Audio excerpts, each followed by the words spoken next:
કાંકરેજમાં ખાણ ખનીજ વિભાગ દ્વારા દરોડા પાડવામાં આવ્યા। દુધાસણ નજીક નદીના પટમાં રેતી ખનન થઈ રહ્યું હતું, જેને ઝડપી પાડવામાં આવ્યું। ગેરકાયદે રેતી ખનન કરતા ડમ્પર અને મશીન જપ્ત કરાયા છે। અંદાજિત 2 કરોડથી વધુનો મુદ્દામાલ સીઝ કરવામાં આવ્યો। વધુ અપડેટ સાથે સંવાદદાતા ધવલ જોશી મારી સાથે જોડાઈ ગયા છે। ધવલ, અનેક વિસ્તારોમાં ખાણ ખનીજ વિભાગ દ્વારા દરોડા પાડવાની કાર્યવાહી કરાઈ।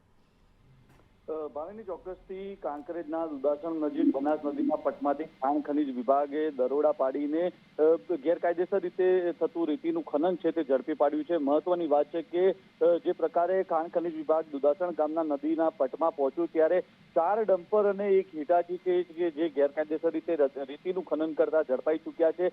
અત્યારે ખાણ ખનીજ વિભાગની ટીમ દ્વારા 1 હિટાચી સહિત 4 ડમ્પર છે તે કબજે લેવામાં આવ્યા છે। અંદાજિત 2 કરોડથી વધુનો મુદ્દામાલ છે તે સીઝ કરવામાં આવ્યો છે। મહત્વની વાત છે કે બનાસ નદીનો પટ અને કાંકરેજ વિસ્તારમાં અનેક જગ્યાએ ગેરકાયદેસર રીતે રેતીનું ખનન થતું હોય છે, ત્યારે ખાણ ખનીજ વિભાગ દ્વારા સતત બીજી વખત આ રીતે રેડ પાડીને જે મુદ્દામાલ છે તે સીઝ કરવામાં આવ્યો છે। ત્યારે આગામી દિવસોમાં ખાણ ખનીજ વિભાગ દ્વારા સતત વોચ રાખવામાં આવે તો મોટું જે આ ગેરકાયદેસર રેતી ખનનનું રેકેટ છે તે ઝડપાઈ ચૂકે તેવી શક્યતાઓ છે। ત્યારે હવે જોવું રહેશે કે ખાણ ખનીજ વિભાગ દ્વારા અત્યારે તો સતત 2 વખત રેડ પાડીને મુદ્દામાલ છે તે સીઝ કરવામાં આવ્યો છે, પરંતુ હવે આગામી દિવસોમાં ખાણ ખનીજ વિભાગ છે તે કયા પ્રકારની કાર્યવાહી કરે છે। આભાર માહિતી માટે।